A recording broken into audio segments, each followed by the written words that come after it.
right outside of the cab, this is probably 6 feet from the passenger side, there was an iPad and a cell phone stacked on top of each other.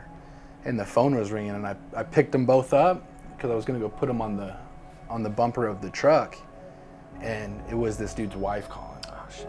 And I'm like, man, how the hell do I don't even know who to tell this one to. You don't train for those sorts of aspects of the job, right? The personal aspect, the human factor isn't harped on very much. Approaching that, there's not a real good, healthy way to be like, hey, Cap, I got the dude's phone and his wife's ringing. Right.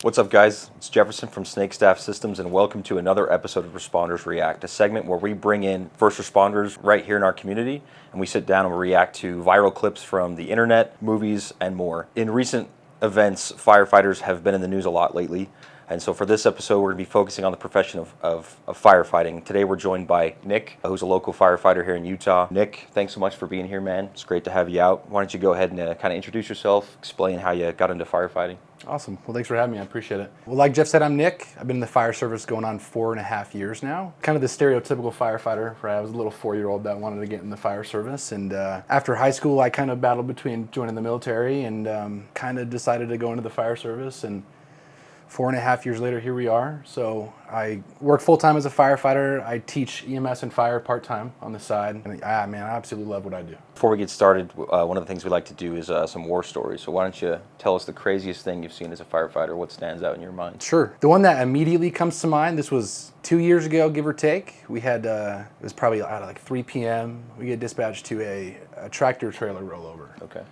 And we showed up and traffic was backed up for 3 miles on this 2-lane highway.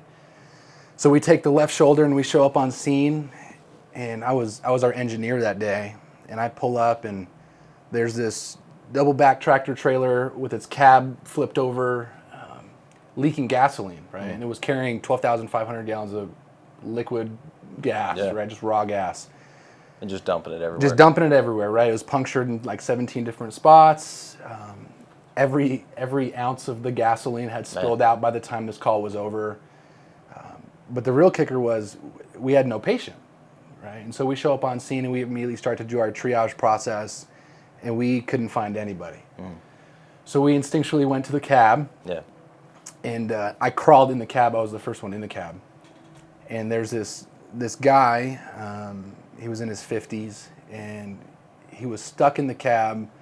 Unfortunately, he was a DOA, right? And he was kind of folded like a human sandwich. For those who don't know, explain what DOA means. It stands for dead on arrival, right?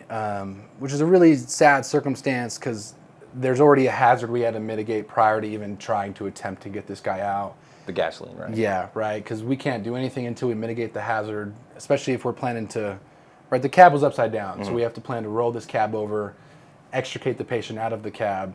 This ended up being a 12-hour call, and we were on scene for the full 12 hours, going from extrication, back to fire mitigation, back to extrication, back to mitigation. And we ended up using 300 gallons of Class A foam to get this out. To like neutralize the gas. To try to neutralize the foam. So if we were striking with anything that could cause sparks, it wouldn't potentially erupt that. But it was a long one, man. And there's some highlights to that.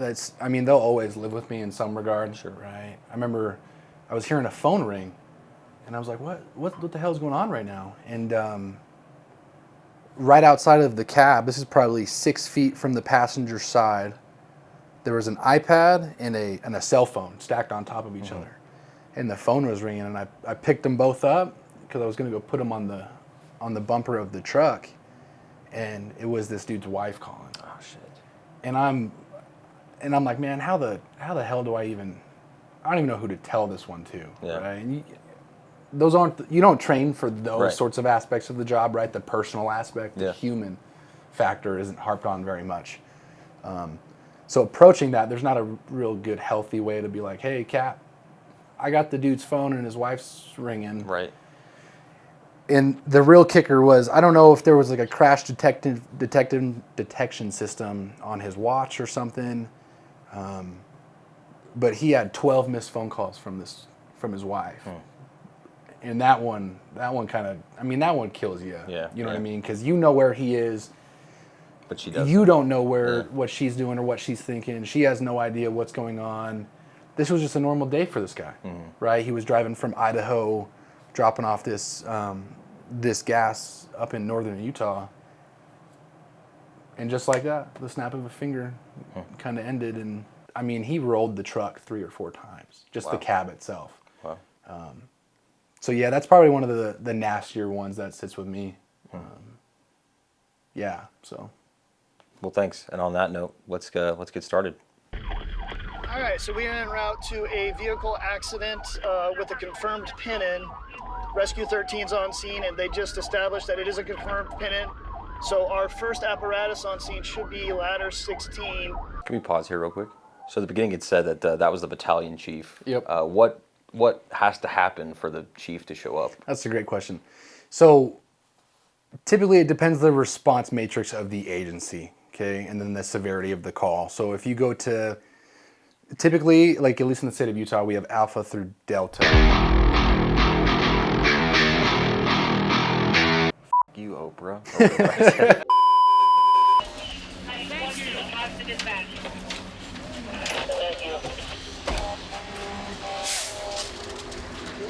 Can we pause here? So these guys are actively extricating the patient from the vehicle.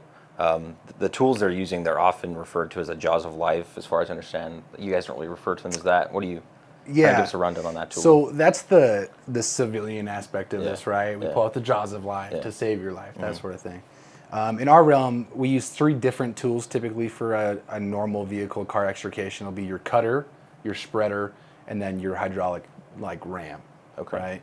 So in this picture that we're paused on here, you can see all of our black hats. That would be what my role is. This one right in the middle, he's carrying what looks to be the Helmatros cutter. And he's trying, what I can see here, he's trying to make a purchase point to pop this door off of the nadir pin. This was a back end collision, so that back end smushed all down. I don't know if you could tell right when the clip started, but the door was actually popped open from the nadir pin already. Which at the end goal, if we can access that nadir pin and cut it, we can access that patient compartment. Gotcha. So what it looks like he's trying to do is cut the hinge on the alpha column or the A column to be able to remove that door completely. And then from there, we kind of decide how entrapped the patient is in terms of the steering column and those sorts of things. So we can either do like a pop where we're pushing the column itself off of the patient, or we're just cutting the steering wheel off, those sorts of things. And you can also tell there's 9 other things happening at the same time. You see all the kitty litter on the ground. And then if you saw at the very beginning, he pulled a hose line. There's an 1 3/4 hose line he pulled from the front bumper of that truck for the fire mitigation aspect of this. Okay.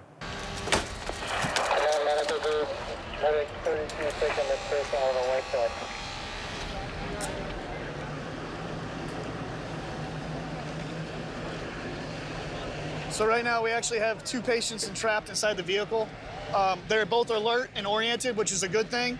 But we do want to get them out because we do have an active fuel leak at the same time, which is why you can see we have the charged hose line on the ground. We have our guys going around and putting oil dry down. So we want to get them out as quickly as possible, just in the event that there could be any type of flammable atmosphere or anything.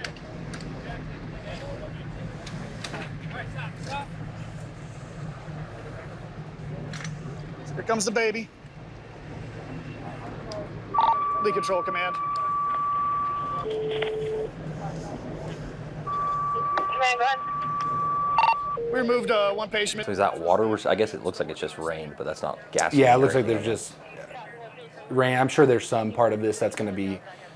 There was no front end collision, it looked like, so I'm not worried about coolant or anything like that on the ground. I'm not worried about oil.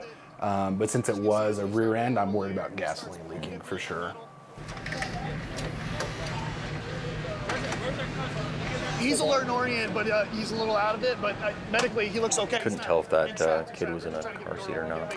And I can't tell if it's a coupe or not. It almost looks like it's just a 2-seat with nothing in the back. There we go. He got it. Lead control command. It's cool. I never actually knew that there were a couple different types of tools.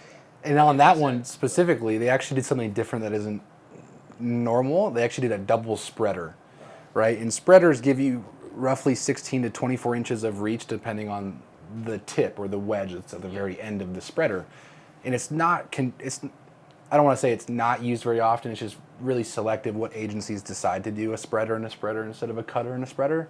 Because there's some downsides to using a spreader where you're, like he said, you're shearing metal, right? We're not cutting metal with the spreader. We're legitimately just pulling it away from other sheets of metal, and we're getting that cutting action, but it's not a cut, right? It's a shear. Reports male lit house on fire with gas. RP spilled gas and it sparked the fire. Can we pause real quick? What is he reading off of to get a feed of the calls? Yeah, that's a great question. So that's what's called your MDT, or your mobile data terminal, also referred to as your CAD. That's everything that dispatch gathers from the RP or the reporting party or person. And that's all the information that we get in almost real time from the dispatch center itself. So as they're collecting information from the RP, they're typing it in their computer and updating this specific call note. Okay, cool. Hey guys, let's hand check. Okay. I got that. You want to pull up? Yeah. Hold on. 121 North Casino. A lot of people are actually opposed to what this firefighter is doing right here, where he's exiting the truck with his mask on. I'm a firm believer in getting out of the truck ready to fight fire, so. To the west, Guys, I want us alpha to side. help her hand check this quick. I got that. Are we pulling into 210? Yeah. And we'll see if we can get off engine. Alarm, did you get a report as far as the occupant? Let's go. Exposure to the west, then you can just knock down the fire until we get that dead gun in operation. So they're bringing in a deck gun. What is that? So that's the appliance that sits on top of most engines, Okay. where we can get up to 1,250 gallons of water out in a minute. Yeah, just protect it and then start hitting it.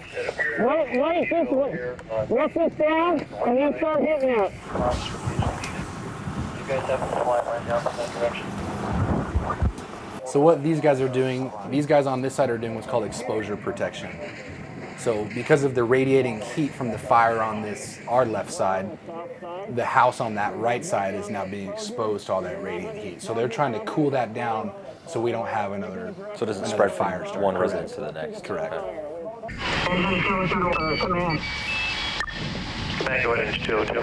Okay, we finally got a look at what was burning. It is a propane tank that's vented and on fire. Engine 2203 is hitting it with a hose line to keep it cool.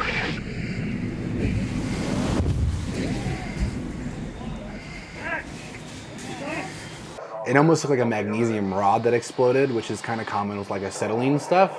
Oh, okay. Like if he was welding in his garage or something. Because they stated it started with a. Oh, you're right. Yeah. Not propane, but it looks like almost a acetylene welding tank. Copy, that makes sense, possibly acetylene tank. Copy, all units that are around where the hazard just went off are all clear. So the first thing we're looking for is fire control, right? We want to have the fire under control, and then we go into what's called the overhaul phase. Following the overhaul phase, which is realistically where we break open panels of wall, we go into the drywall, we go into the roof, the ceiling, we look for anything that could have we have extension, right? So where fire's sitting dormant that we can't see, that's the overhaul phase. After that, that's where we consider, or we call what's called loss stop, where any loss of property, environment, or life has stopped and ceased, and now we've completed the job or the end goal, right? We've mitigated the hazard and gone on to the, hey, let's clean up, let's pack up, let's go home.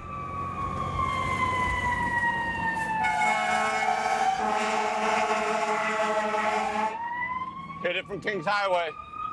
Oh yeah, we got a fire and we're first in. We're on the scene. Appears to be a 2-story brick. Heavy smoke showing. One line off. Who lives here? Who lives here? Who lives here? Where? Hey, where? Hey! This part of the call has got to be pretty chaotic, right? Yeah, and this more so is the captain's job, right? This is what's considered the 360 of a call. So while we're pulling hand lines or doing other things like plugging a hydrant, he's trying to make contact with the people who live in this residence, trying to get a par check on how many people are there and if they're all present and accounted for. Yeah, and it seemed just from that little snapshot we got, you were hearing like 2 or 3 different kind of stories. There was someone saying Yep. nobody was in there. Yep. Someone screaming fire. Yep.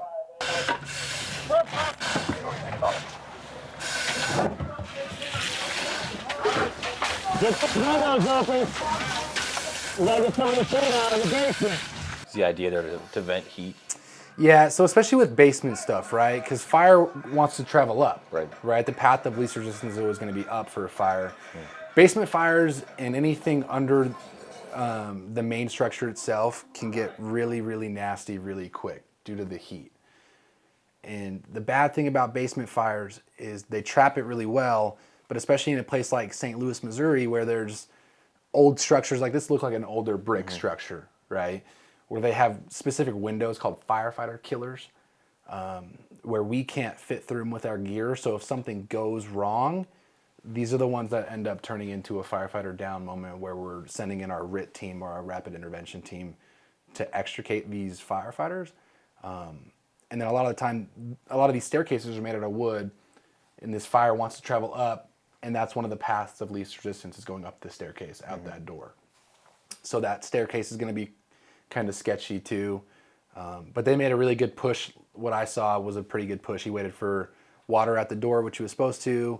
The door control, I'm a firm believer in controlling the door. So I would have probably kept it closed. I don't want to induce any air into that. But then he started fighting fire, and he immediately cooled the area, the compartment itself, and then proceeded further. I don't know if they have a search team. I assume they do, and probably on that alpha side or that where the trucks were parked, that would be considered the alpha side for this structure.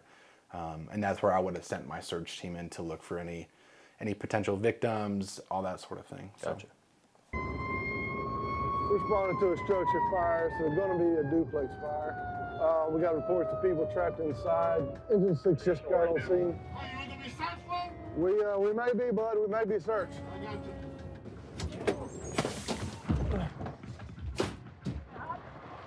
They got a hydrant. 101 coming with a hydrant right now. Okay, we're going to go in this right side upstairs. We're searching this right apartment. Woo. Hello, right here. Hey. Trying to figure out if someone's inside. I just spoke to some neighbors. They're not sure if everyone's out or not. Anybody out here? Hello? Saying 3. The right side apartment is clear. Okay. Battalion for the engine on. And you can see, we saw those trusses, right? And if a fire has enough power to burn through a ceiling and expose the trusses like that, it's realistically not going to be a livable environment anyways. Is that greater risk for collapse at that point? Yes. We do run the risk, right? Since it is looks like a mortar construction on the exterior walls, we're going to need a lot more fire and a lot more heat to be able to concave that in, but. There it is, right there. It's ripping. Put your lights on. Go, go, go, go. Yeah, we definitely got a fire here. We got visible smoke. Huge hose they were hooking up there.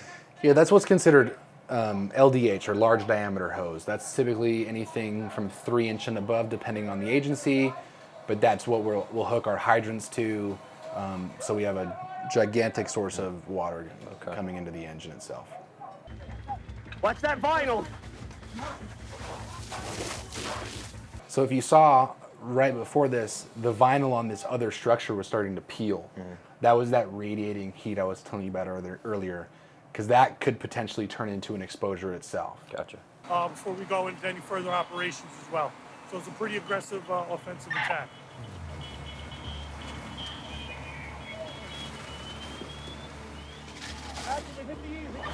Heavy fire on all floors from when it got here. 4 people jumping. I have serious injuries, traumatic injuries. It's a real cold day here, so things are freezing up too. You can see that white smoke up there. That's because it's really cold. Not because we're getting water on it. It flashed over just on the guys right now. So we're going to see what we can do to make some headway on it. Pretty intense, but that's what we do. So let's pray for the people that are around. Can we pause on that? A couple things I wanted to highlight. It looked like they had a chainsaw up on the roof. Is that same idea? Is they're cutting holes in the roof? Yeah, right. So like I said, fire always wants to travel up, right? The path of least resistance is going to be up. And that's going to be the easiest source of ventilation we get, right? Is letting it vent naturally through the roof, where we actually apply different techniques of cutting. Like on a commercial structure, we'll do something called a trench cut. But on a residential, we'll do realistically a 4x4 hole. And it sounded like in this case there were some people who jumped from the structure. Yep. So kind of run us through, because we've got an active fire, but then we also have patients who are injured on the ground. Kind of run us through the order of operations. Yeah. With that scene. Yeah, that's a great one. So firefighting breaks down to 3 major components, right? Our first goal is life, our second is property, and our third is the environment. At the end of the day, our job is done if everyone has a pulse and everyone's alive, right? Your house can be replaced, your life can't be replaced. Right. So if we kind of come down to the worst case scenario where, hey man, I'm stuck in a fire and I have to jump because it's an inhospitable environment or an IDLH, I'm gonna jump too, right? Because my odds of winning against a broken leg versus inhaling all these toxic carcinogens and all of these nasty chemicals, the chemicals will win, my broken leg will heal. All right, guys, so these next clips come from Unified Fire Authority. They've basically created a documentary for their boot camp, their training pipeline. This department is local to Utah. Have you or anybody you know gone through this pipeline? Yes, I know a couple of guys that have gone specifically through the Unified Fire Authority recruit camp, and it's a kick-ass recruit camp. You ever trained there? I haven't trained there, but back when I was getting into the service, I tested for Unified once or twice.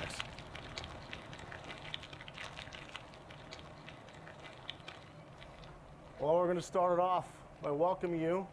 You are Camp 5-6. You're going to be the only Camp 5-6. And so are these recruits, are these guys right off the street? Are they Yep. firefighters already? Nope. Or? So how the process typically works is these are people who applied for the job. They tested, they did a written test, they did a panel interview, a CPAT, and then they did a chief's interview. These are technically considered recruit candidates still.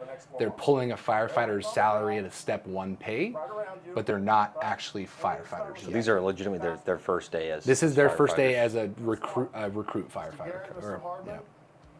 They're all yours. Let's get faster, stronger, and smarter this morning.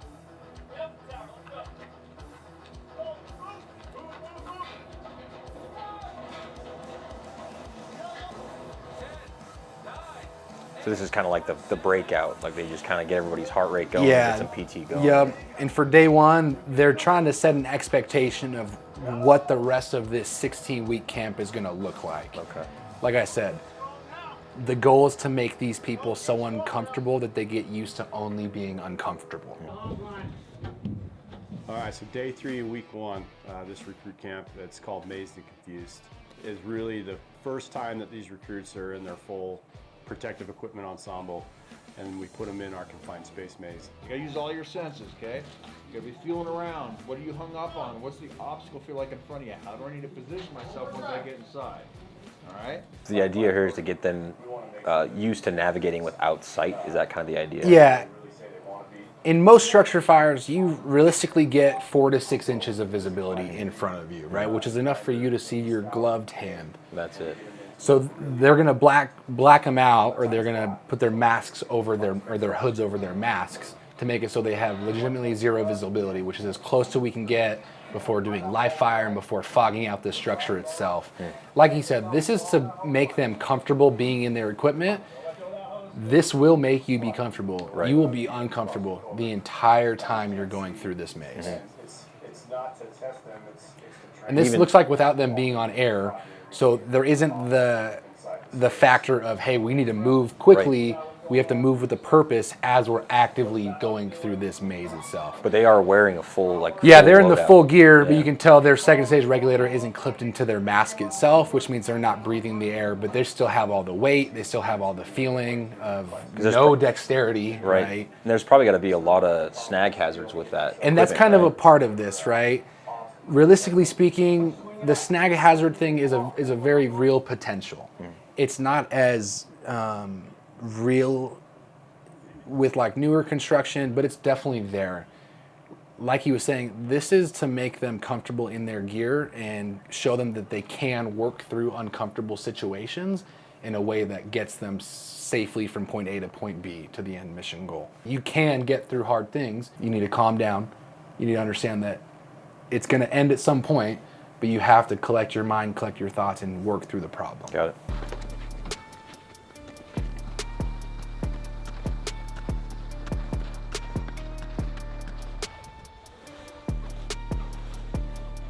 One on. That would be that LDH, that large Yeah, diameter that hose. yellow stuff is always going to be your LDH.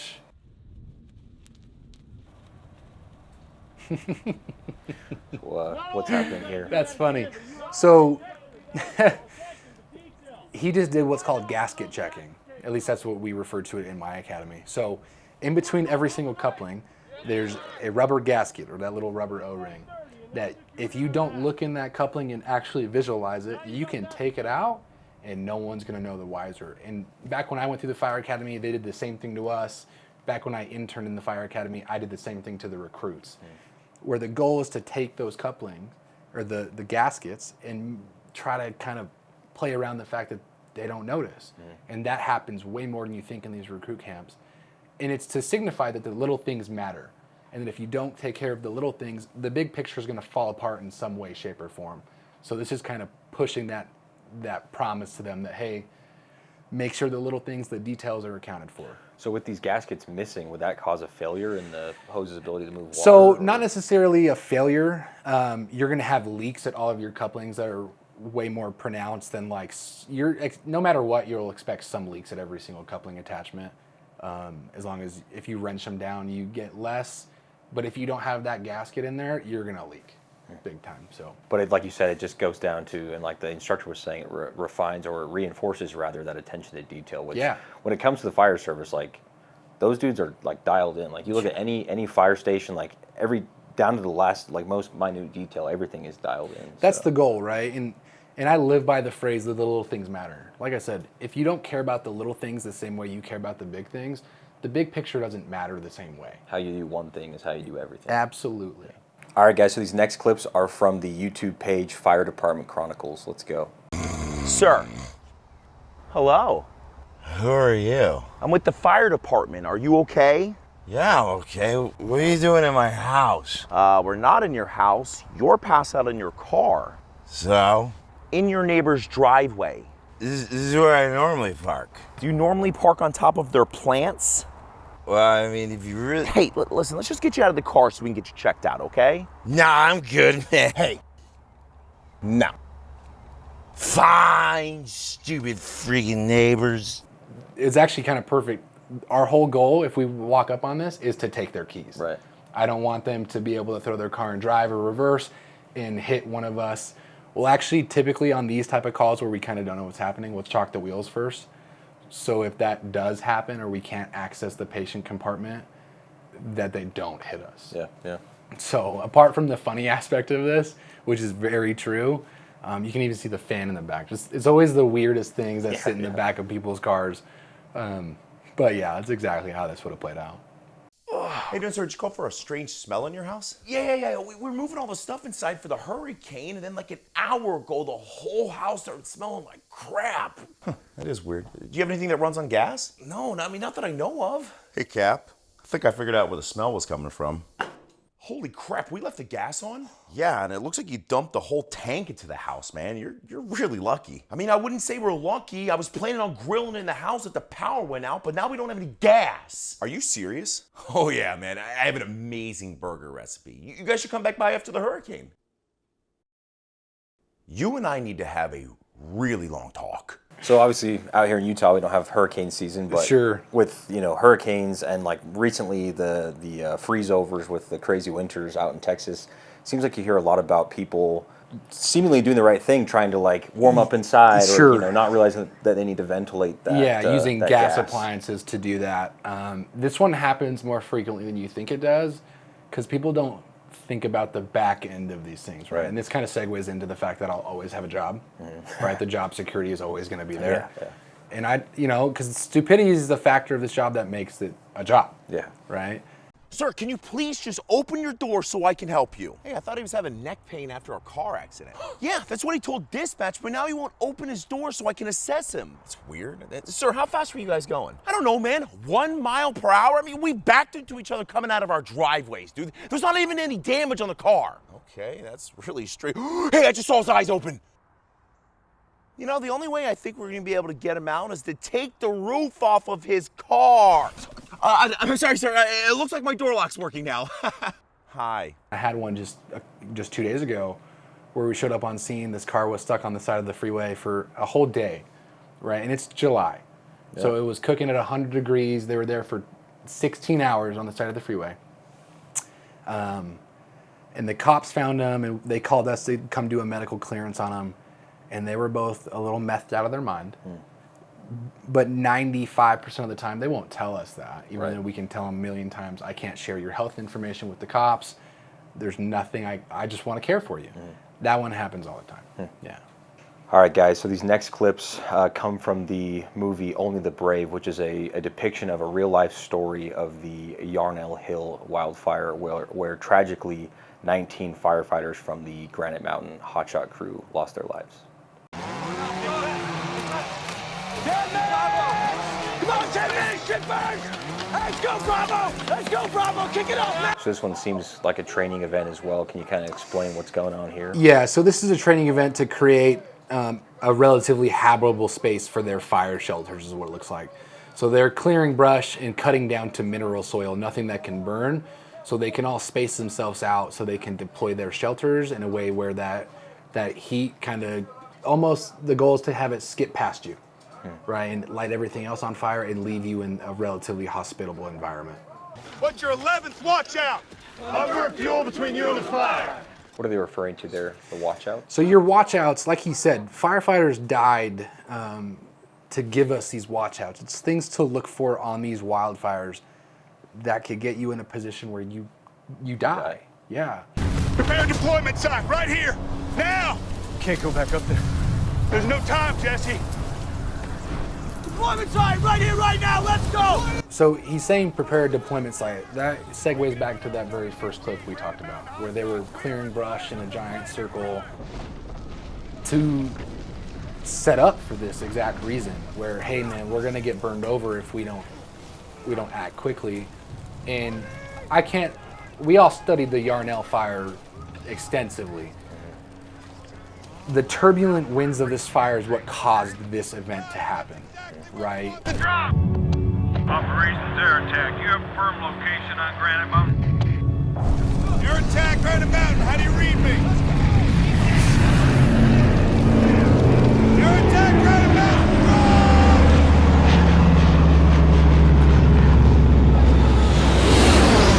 And when it comes to the deployment of this, you saw they were throwing their chainsaws, they were throwing everything but their hand tools out of the way. So there's no potential for anything to explode or anything to light on fire that's with them or in their shelters. You'll see they'll also take their packs off most of the time. They'll throw them to the side. Realistically speaking, the only things you want in the shelter with you is water, a radio, and your person. So you'll see they'll deploy their shelters, they'll put themselves in it, and they'll star or they'll Y out. So they'll kick their feet open, they'll extend their hands over their heads, and they'll dig their face into the dirt as deep as possible to try to breathe relatively clean air. And these deployment shelters, is it like a heavy duty Mylar, or what's the idea? Fire shelters are actually really, really, really thin. Okay, if you can see, it's almost like a space blanket. It's aluminum, almost. This is just to reflect the radiating heat, to try to keep it away from your person.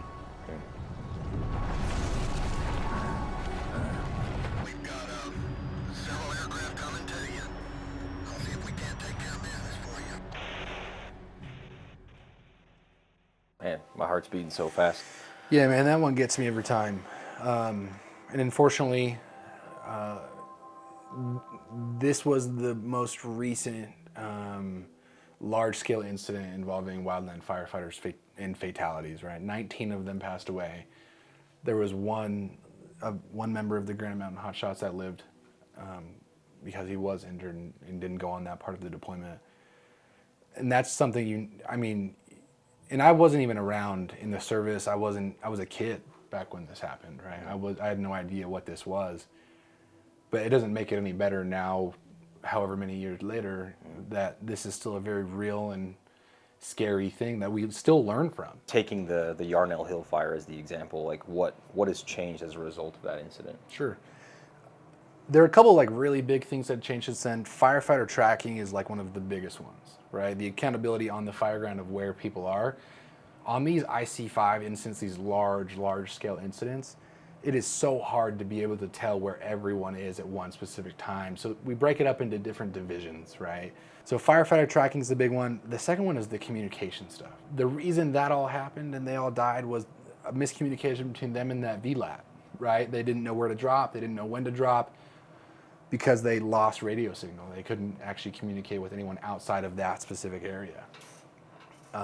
And the other big one, in my opinion, is the biggest one, is the mental health support that came after that. Firefighters are really inherently non-communicative when it comes to mental health, right? And I think that's just kind of this realm of people, right? Military, first responders, law enforcement, EMS, all of it, right? We don't communicate well on the emotional side of things, right? And it's kind of almost a scary can of worms to open up for people. And I'm not gonna say I do it well, but I don't do it great. And that's one thing that kind of started a lot of the mental health stuff, right? If you're not gonna die in the line of duty, you're not gonna die from cardiac stuff, you're gonna die by suicide. And that's a really shitty but true statement. And it's becoming more and more realized that mental health and a healthy well-being is what leads to a long and prosperous career in any realm, whether it be fire, EMS, police, whatever. So those are like the three big takeaways that came away from the Yarnell Hill fire. Thank you. All right, guys, so this last clip comes from the incidents that occurred up in Coeur d'Alene, Idaho, actually about a week before the filming of this segment. We had this segment planned for about a month in advance, and then the situation with the firefighters being ambushed up in Coeur d'Alene occurred, and so we figured that it was a good opportunity to, being that we're going to be speaking with a firefighter, to get his take on it. Now, I just want to clarify that the purpose of involving this clip is not to armchair quarterback the situation to say, you know, should have done this, should have done that, but rather to bring in, you know, someone who lives this to get his perspective on the situation and to kind of highlight maybe a need for this type of training moving forward. Let's go. Some law enforcement right now, there's an active shooter zone. They're shot. BC3's down, BC1's down. Everybody's shot up here. Law enforcement, code 3 now up here. 551, 10 or 14 up here. Stop. Get out of the way. 10 or 14. Engine push 551. Do not come up here. 551 copies. Remaining staging. Central from 5. Is that the upper parking lot? Is that upper parking lot? Up on the dirt parking lot. We need law enforcement up here immediately. Law enforcement up here immediately. Copy, upper parking lot. Immediately out, law enforcement. Central, we've got another Coeur d'Alene firefighter down. Needs help immediately. We need law enforcement immediately. I copy, another firefighter down. Continuing law enforcement. I copy. 2 battalion chiefs. 1 off. 1 firefighter down. Then immediately up here, we've got 2 unresponsive battalion chiefs, gunshot wounds, multiple gunshot wounds. 2 Coeur d'Alene firefighters are down. So for those that may not be aware of what took place, just to kind of encapsulate a little bit, essentially what happened is there was someone who had started a fire, so that when firefighters responded, they were then ambushed. It's a tragic situation all across the board. Yeah, so this specific incident itself, it was, like you said, it was a guy who decided to start a fire to bring firefighters in and first responders and cause harm to them. That was his whole intention, was to cause harm to these firemen. And the unfortunate fact that it was 3 battalion chiefs that showed up on scene first, they immediately started taking rounds. Unfortunately, 2 of them did pass away because of this incident. There's nothing that makes that scenario something that's inherently normal, right? We're not trained to carry firearms. We're not trained to stop active shooter threats. We're trained to mitigate other hazards that are within our control. And I was actually on duty when this happened. I remember I was sitting in my bunk. I think it was 1 p.m. or 2 p.m. here when I heard about it. And I pulled up my phone and I was scrolling Instagram, and it was, I don't remember who posted it, but it was just that radio traffic that we just listened to. And I was kind of confused. I didn't think it was active in real time. And then I saw at the very top of it, it said an active incident. Man, there's nothing that can kind of prepare you to hear that, right? I'm not living it, but nothing can prepare you to hear the fact that someone in the service that's doing their job to the best of their abilities gets their life taken away and cut short because of someone else. All of my problems go away once those tones drop and I have a mission to accomplish. I don't care which side you lean politically. I don't care what you believe in. My job is to help you in that moment.